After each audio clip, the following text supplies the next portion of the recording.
week, the things of God, things He's shared with me throughout the week.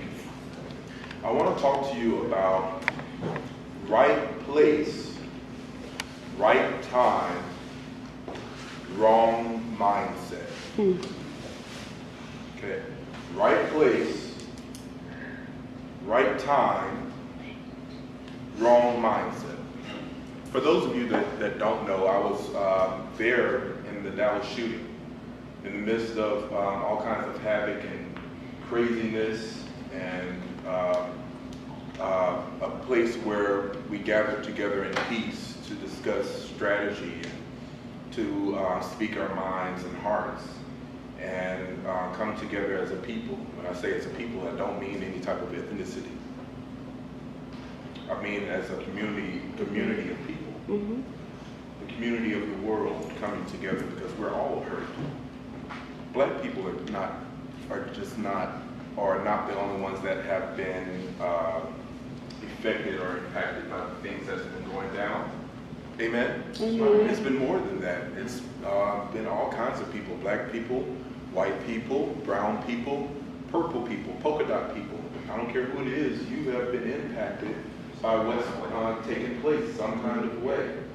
And I wanted to come together to hear the minds of people so I can hear exactly what they had to say. Now, frankly, I didn't agree with everything they had to say. And I already knew I was not going to agree with everything that everyone had to say, but as a clergyman, I thought it would be fitting, it would be incumbent upon me to be a part of such movement. And most people, they may call it a protest, but to my understanding of history and what my grandmother taught me, that wasn't a protest, that was a demonstration. Amen. Because a protest requires you to stand still until change happens. Mm-hmm. Well, in that demonstration of talking about strategies and what people thought and what people felt, I'm gonna be honest with you now. Y'all know I'm fat. I like to eat. Well, fortunately, kind of fortunately, I went there directly after work, so that means I didn't eat. I haven't eaten yet, and I parked somewhere, and then after about an hour and a half of these speakers, which I'm appreciative for, because I appreciate everyone's standpoint and perspective. As a mature person, you learn to appreciate different people's perspectives and insight. Even though you may not always agree, you learn to appreciate them. And however, by the end of the day, I was hungry. And so the line started to create on the sidewalk, and come on in, baby. So the line started to form on the sidewalk, and after the demonstration and all the speakers came up, they said, well, let's all form a line on the sidewalk and let's march. I said, okay, well, I'm ready to eat. So, because I believe my protest has not, or my march has not ended here or even started here. I believe now, for what our forefathers have done for us, our protest takes place in the polls. Mm-hmm. Our protest takes place in the polls, and it's not just by voting for POTUS or the presidency of the United States, as we've learned. Amen. It takes more than that. Amen. You need to vote for local and state government, yes, and really become educated in regards to what we're voting for. But I was hungry.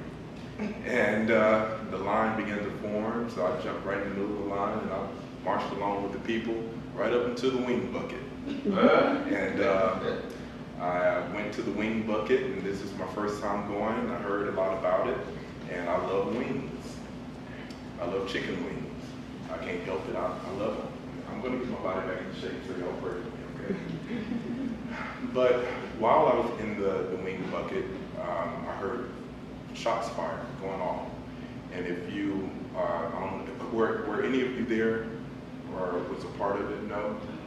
Well, let me describe to you the craziness, the havoc that went down. You know, I was right sucking on my third wing bone, and all of a sudden you see people marching, and the people that were working there were so invested into the demonstration and the march that they lost sight of what they came to do.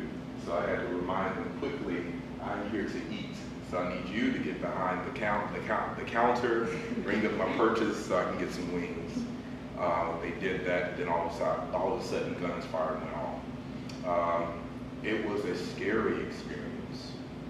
It was a life-changing experience. I don't think I look at the world the same way anymore. I think it was an experience I needed to have, but it was scary to see people that were once marching together in the forum all of a sudden disperse from the response of gunfire.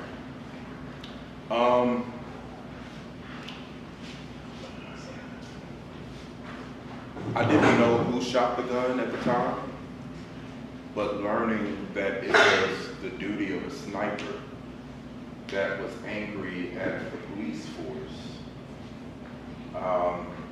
that deliberately shot to kill law enforcement, no matter who it is, to make a statement, I began to think that this person was in the same place we were, and we came together to make a difference. And I believe he had the same motive, and he came together with us in a timely fashion, but he got the wrong mindset.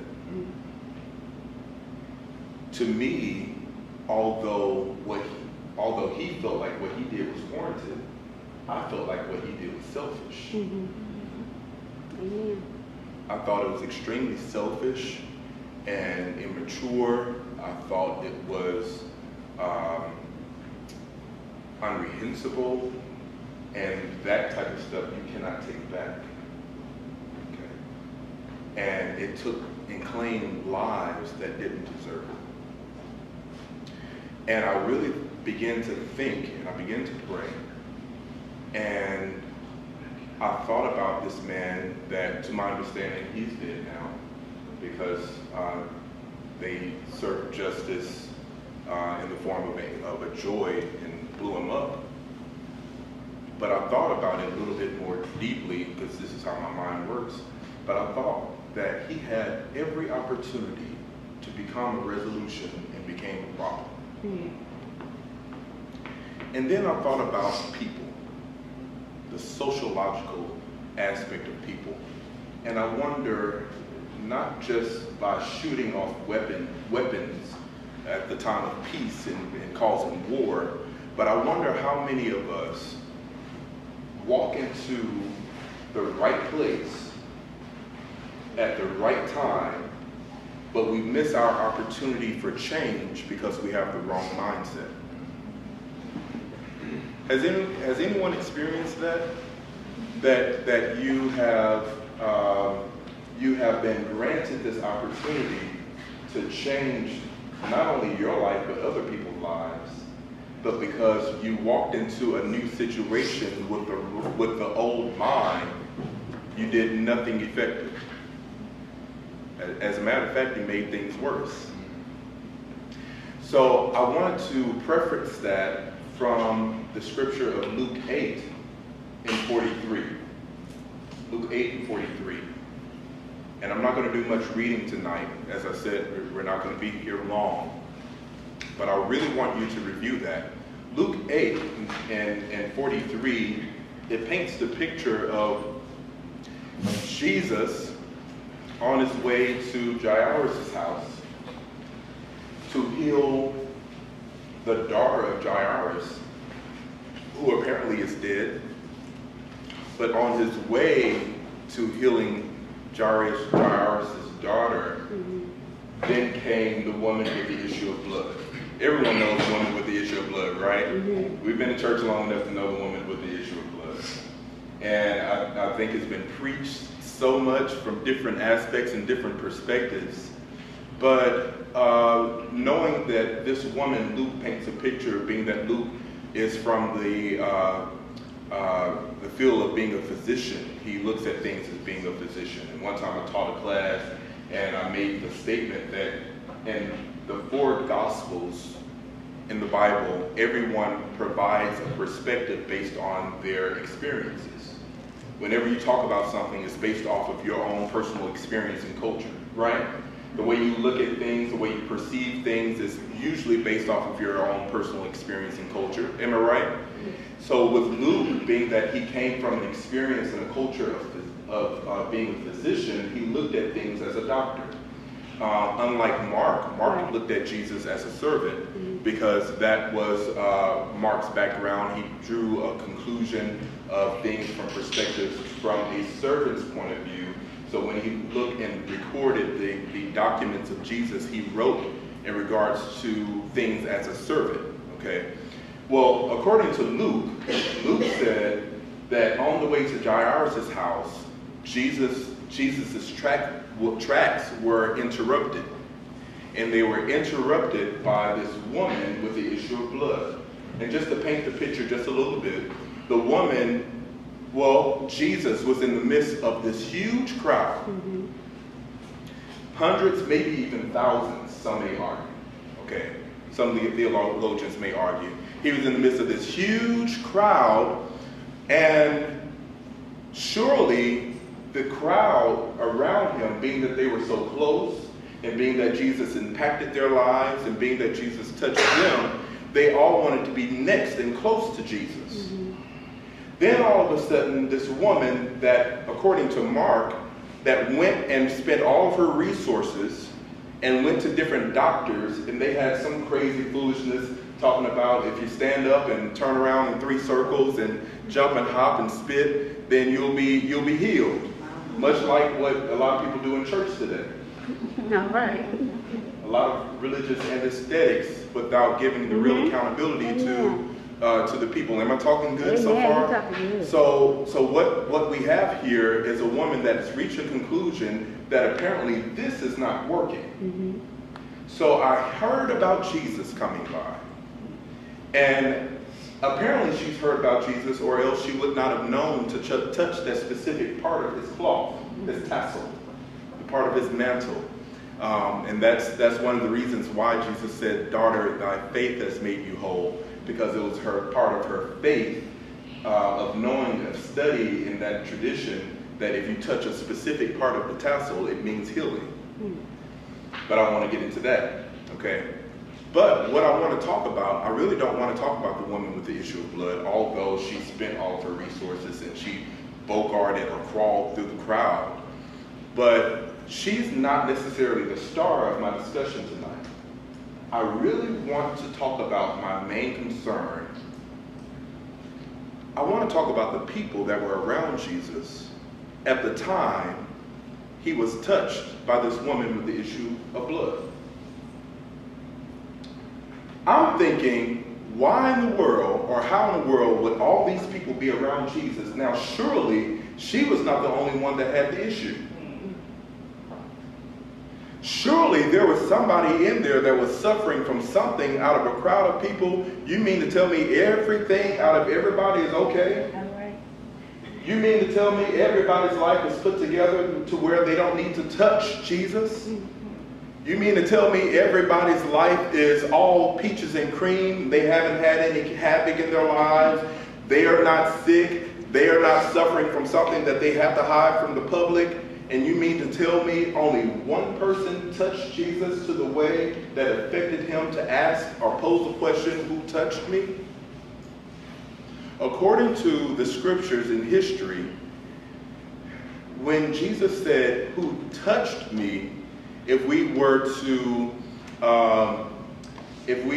interpret the scriptures correctly in its context, when Jesus said, who touched me, touched is interpreted as who deliberately touched me. Okay. It wasn't so much to the fact that these people were not touching Jesus, Right. because the Bible was clear that so many people touched him. And it's almost impossible to be in the crowd of people. I was in the crowd of people last Thursday. There was all kinds of people touching me, and I tried to, I was uncomfortable, and I was trying to move my feet and legs and everything. It was packed, right?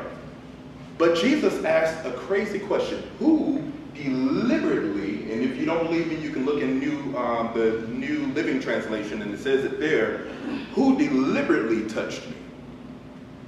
And it's not so much the fact that the people were close to Jesus in close proximity. It was about the person who deliberately made up her mind to touch Jesus for a specific purpose and a specific cause. Mm-hmm. And I wonder how many people in here that is living a life that may be possibly upside down, or you have an opportunity in front of you and you're missing your opportunity because you're waiting on somebody else to move and you're not moving yourself. You're waiting on the best opportunity to come from somebody else.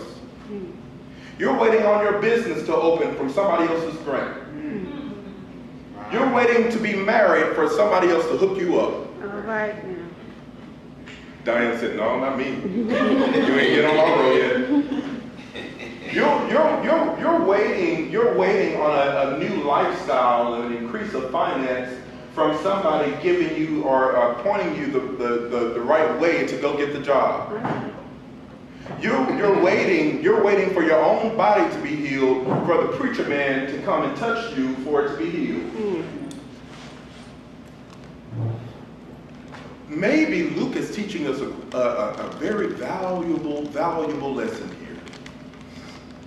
Luke and Mark, as a matter of fact. Because it is obvious, again, from our scripture lesson this evening, that so many people were close to Jesus, but only one person deliberately touched him. Only one person had a plan.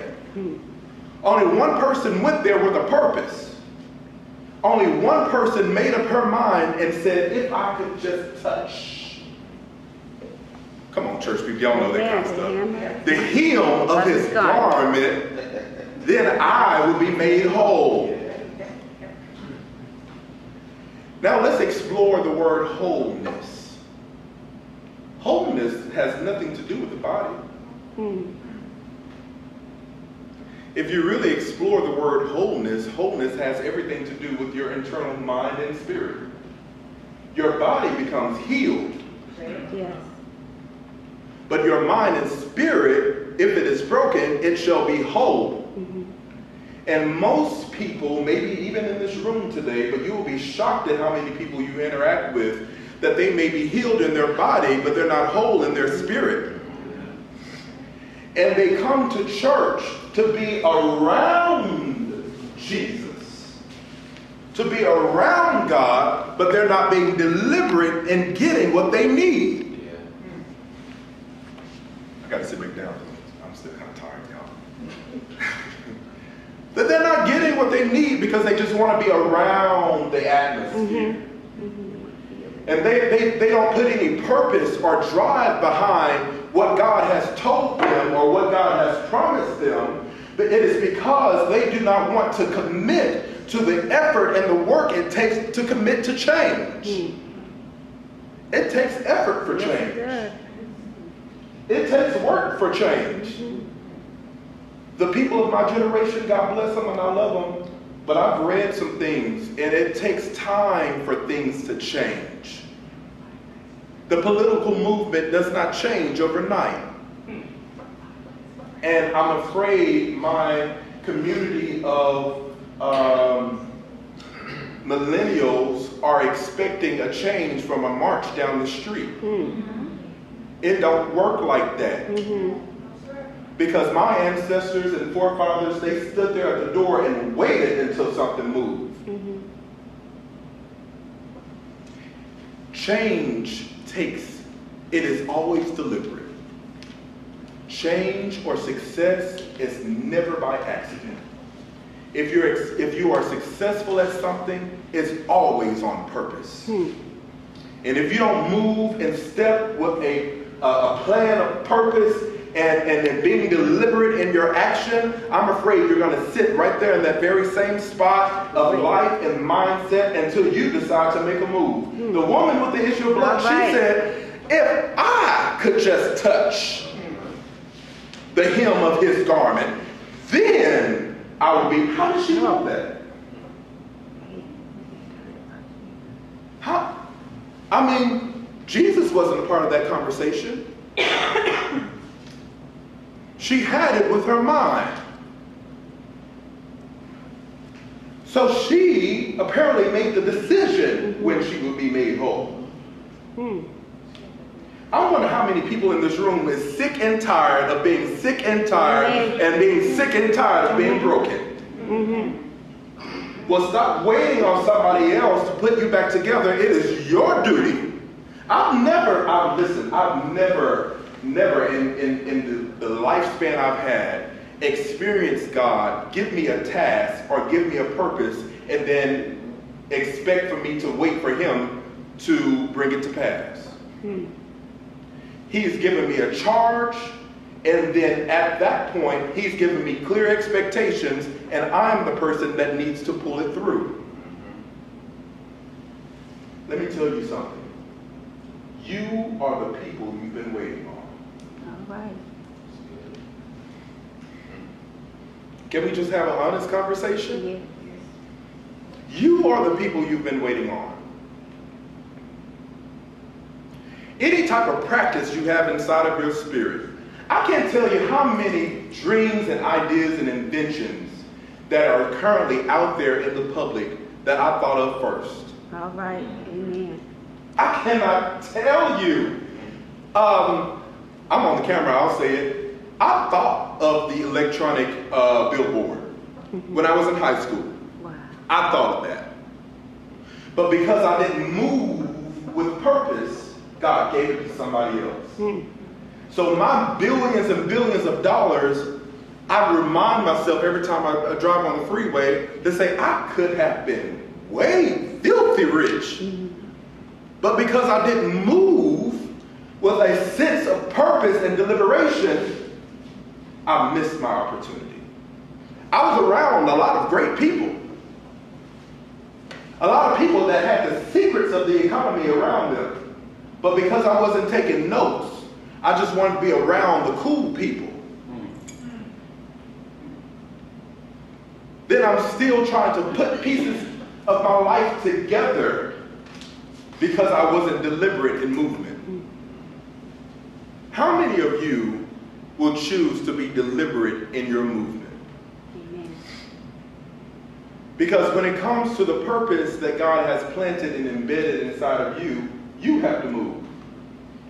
A lot of people are waiting on God to touch them, but I believe God is waiting on you to touch him. I really believe that. I really believe that in our life, in our life, the life we live today, we as a people have missed so many chances, taking for granted and assuming that there may be another. We have to change our perspective. And when an opportunity comes, you better move on it as if there will be no opportunity left. I'm talking to champions tonight. I'm talking to people who would make up their mind to move. Somebody shout, move. Move. I will not be stagnant in one place any longer. I just decided. Because I've lived my life long enough to determine that what I'm doing now does not work. I must do something different. And it starts with me. Yes, Lord. The change starts with you. Yes. Look at the man, the prodigal son. The prodigal son, he was one of those people that was in the right place and at the right time. And I believe his brother was in the right place and in the right time and had the wrong mindset. One, prodigal son himself, he said, give me the portion that belongs to me. Distribute what belongs to me now. Give me my inheritance now. He was right there in a kingdom where he had everything that belonged to him at his accessibility. But he wanted it distributed to him so he could do his own thing. Then his brother had an issue because his younger brother went out and lived his life and wrecked his life and slept with the tramps and got in the hog with the pigs. And now he's coming back home, and now his father is throwing a big celebration, preparing the ring, preparing the robe, preparing the fat. You know the story, right? And then the brother said, I've been here working and sweating and slaving and doing what you told me to do all this time, and I don't see a party thrown for me. He got hot. Oh yeah, he was pretty He was hot. hot. And the father turned around and said, all that I have, it is thine. Imagine, consider being in this opulent place, born into it. The opportunity was given to you by birthright. And you were so focused on the movements of somebody else that you missed the opportunity you had yourself. Has anyone experienced this in their own life?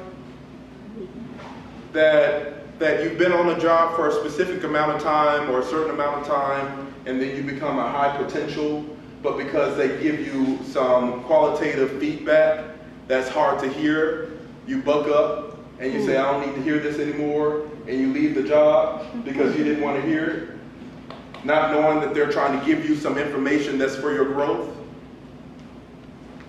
Now your resume looks like you're unstable because you've been at one place for 2 months, and then another place for 3 months, and then another place for a year because you can't take qualitative feedback. It is a wrong mindset. Amen.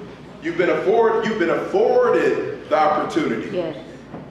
You have been given the chance, but because you don't want to accept the responsibility, you will not take all of the promise. That's how it works. That's how it works. It is a dangerous place to be in a right place and at a right time, having the moment provided to you, the moment. So we've dealt with the right place, but the right time, the moment provided.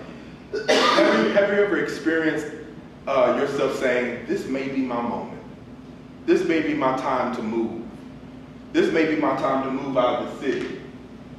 Because I feel like something is drawing me, but because of your mind speaking back to you saying you are not good enough, you will not be successful. What if you mess up?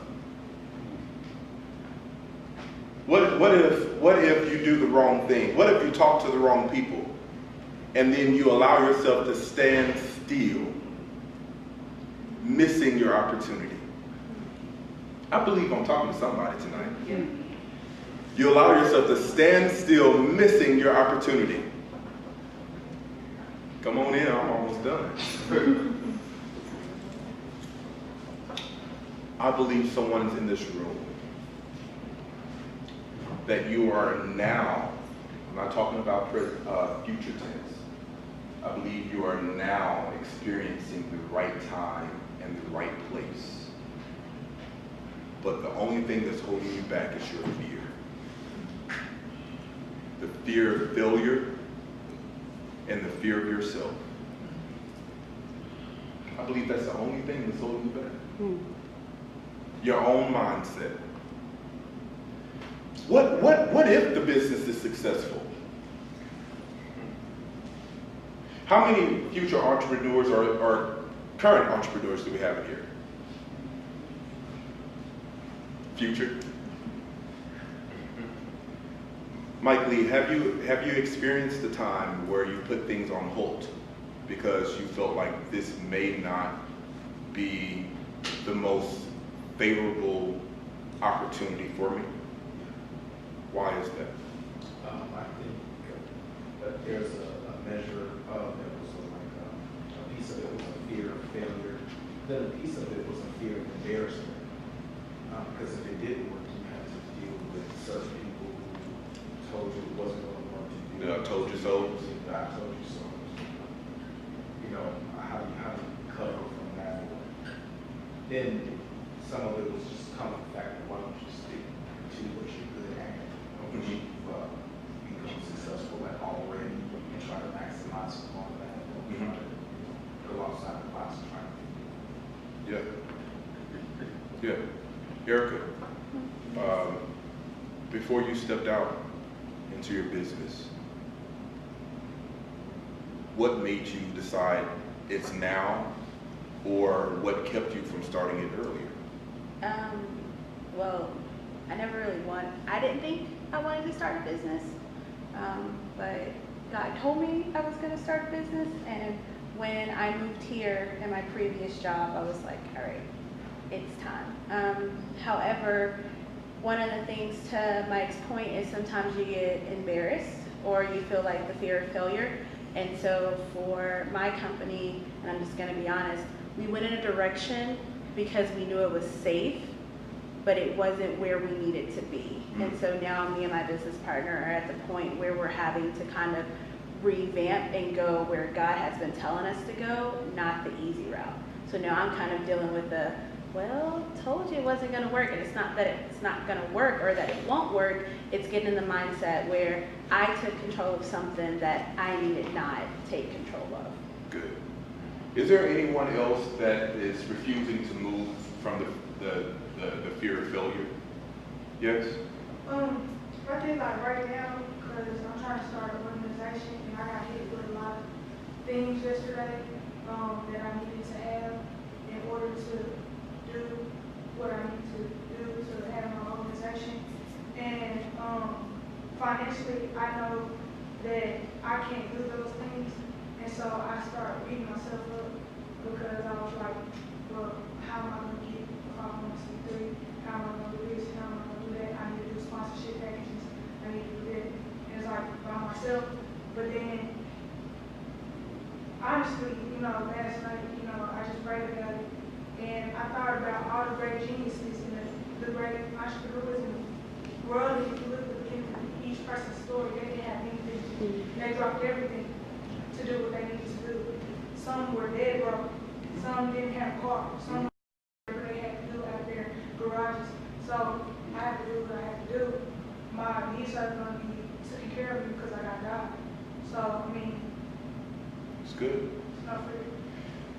What I wanted to drive home here by asking those questions, and I kind of knew what was going to be said, was a lot of people are more in doubt of being married to their place of safety. And that's a natural thing, right? You want to make sure everything is stable before you move. You want to make sure you're safe.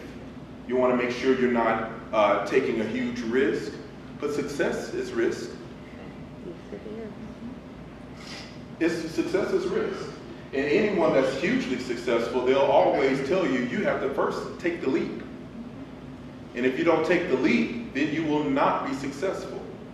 How would you know you have a parachute if you don't take a leap? How would you know you have wings if you don't take a leap? Are you understanding what I'm saying? But the question is it possible that your safe place, your comfort blanket, could be smothering you as opposed to protecting you? Is it possible? Is it possible that the thing you call a refuge, the thing you call a safe cave, a safe haven, may be really a jail cell? Could that be possible? Could it be possible that you are a living, breathing lion, and you're more satisfied with people feeding you at a certain time while you stand in a cage, and as long as you know you're going to be fed, you'll risk or you'll sacrifice your freedom for food? But I'm living in a time now, I'm really starting to awaken. I'm living in a time now to where if you open this, or if I open this cage, I'll go out and I'll decide when to eat. I'll go and hunt my own prey. But I've got to be free. My movement has got to be deliberate. My thought pattern has got to be purposeful. So I want to speak to each and every one of you. because I believe everyone's life in here is chock full of purpose, chock full of passion. You've got to make a plan. The woman with the issue of blood sat back and she made a plan. She said, if I but touch the hem of his garment, I will be made whole. But believe me, it was not until she became tired of the place she was in. Mm-hmm. Some of you won't move because you're not tired enough. Mm-hmm. If you're in an abusive relationship, somebody asked me, they said, well, he keeps beating me, but I can't leave. I said, well, he hasn't beat you enough then. Mm-hmm. Because if he gives you that one good blow and you get tired, you're going to move. Mm-hmm. Almost like when you become uncomfortable being comfortable, then you have to. Man, how do you become uncomfortable being comfortable? I mean, when you say that, it sort of raises attention to that quote by Harriet Tubman. I could have freed more slaves if they knew they were slaves. But I feel like sometimes people, they're uncomfortable, but why move if I don't know how to move or where to move to? It's not necessarily they're comfortable, they just don't have access, or they don't know what they have access to. Well, they may not believe they have access. Right.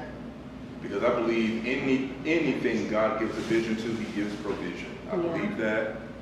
You may have to think outside of the box. You may have to do some things different. You may have to operate outside of your comfort zone, but God has given you a provision. He's giving you somebody, if you don't have money, he's giving you favor. He's giving you a thought process to connect with the right people, to make a plan together. You and them, if it's a chicken frying company, he gave you somebody that knows how season the flour. And all you have to do is put the batter together and you put the chicken in there and you'll supply the grease. He's giving you somebody to connect to. Season. What? Yo, I season my flour. I season my flour. Thank you. I season the flour and the batter. Now, that's how KFC do it. Tell me. I didn't get this belly. I know what I'm doing. But the moral of this lesson tonight, so shady. The moral of this lesson tonight is we've got to begin to become deliberate about our opportunities. Amen. Some of you may ask, how do you do that? How do I move from one place to another? One, you've got to be tired. You've got to be tired enough. When I say tired, I don't mean out of focus or unmotivated. You've got to be over it, over the place you're in, over your plateau. Because that's going to encourage you to move out of the place of your comfort zone. Anytime I think about an eagle, I think I talked about this last week, but when an eagle decides to take flight, or when the mother bird says, it's time for you to take flight and give me my house back, then the mother bird, this nest that was once comfortable, she galvanizes the branches and the thorns and the thistles to where it becomes uncomfortable for the baby bird. So that way the bird begins to move around, and then it provokes them to say, maybe this is not the end all be all. Maybe I need to take a leap. Maybe I need to take a chance so I can discover the potential that's inside of me. Are you in a place? Is it that your uncomfortable place, is it possible that you are in a place now to where it's time for you to fly, but you refuse to get out of the nest? I hear the Spirit of God saying, for somebody in here, and I know you're in here because I hear clearly and specifically and succinctly, the opportunity I gave you is now or never. It is now or never, because the world has been waiting on you. And you're waiting on someone else to move on your behalf He said, but I've given you the vision. I've given you the cause. Purpose will be done. But the question is, will it be done through you? One more time, somebody shout, move. Move. This is the time. This is the time. This is the place. But it takes the right mindset. Stop second guessing yourself. Because had it not been so and ordained by God, it wouldn't bother you. It's people in this room that rarely gets 8 hours of sleep. Oh, God. Because you're up at night. You're up at night thinking. Thinking of ways to cause this vision to move. You're up at night struggling, troubled in your spirit, trying to figure out ways to make the money. But it's not all about the money. Oh, my God. Oh, it's not all about the money, baby. It is about the living and breathing thing, the purpose, the movement inside of you. You've got to give birth to it. Amen. And in order for you to give birth, you have to be in the right position. Amen. It may hurt, your body may change, your mind may change, you may have some stretch marks, but you've got to move. All right. Because if not, then you will abort the child inside of you. You will kill the destiny and the purpose inside. You better move. When the contractions start, this is your telltale sign to move on purpose. Right place, right time. But I guarantee you, and I speak in this atmosphere, we will have the right mindset. Amen. I don't care if you've got to pick up some books to begin to change your perspective in regards to what God has called you to.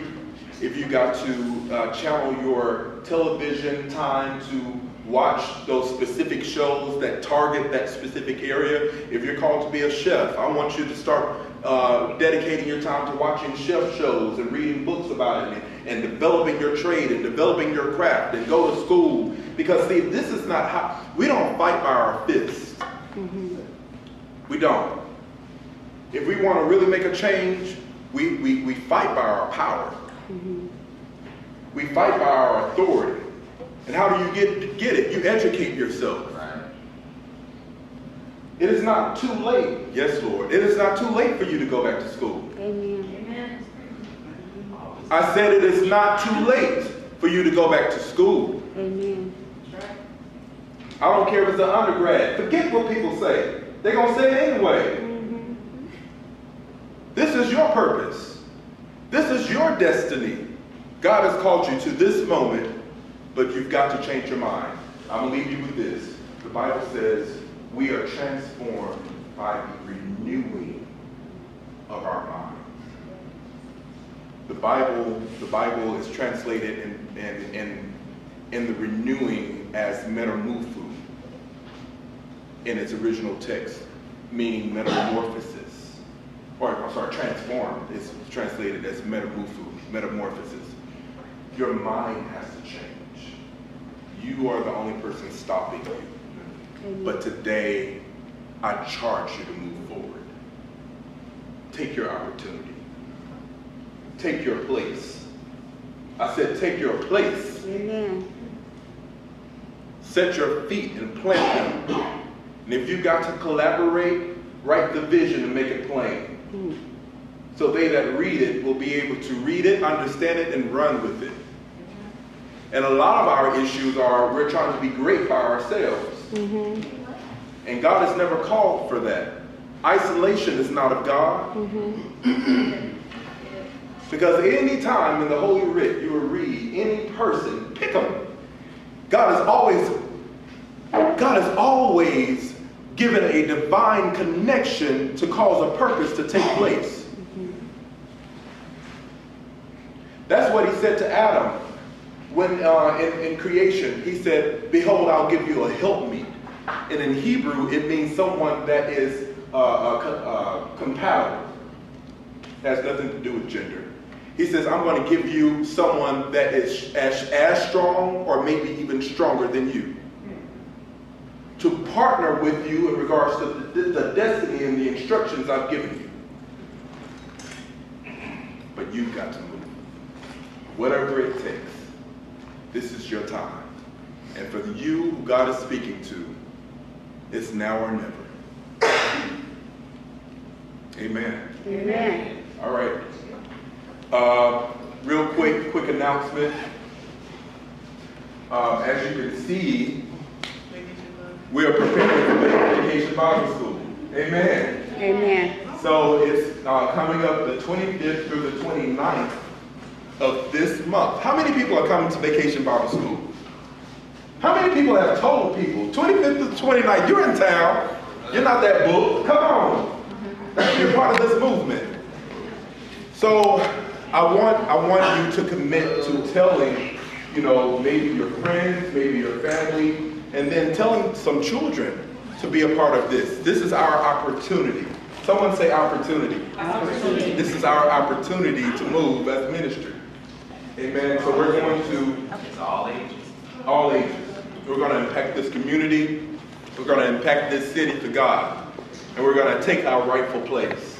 I'm ready, aren't you? Amen. Y'all don't sound ready. I'm ready. How about you? Amen. All right. So they're passing around the offering bucket. Pastor Dante. Also this weekend, Women's Ministry is having a poetry night this Friday at 8 o'clock.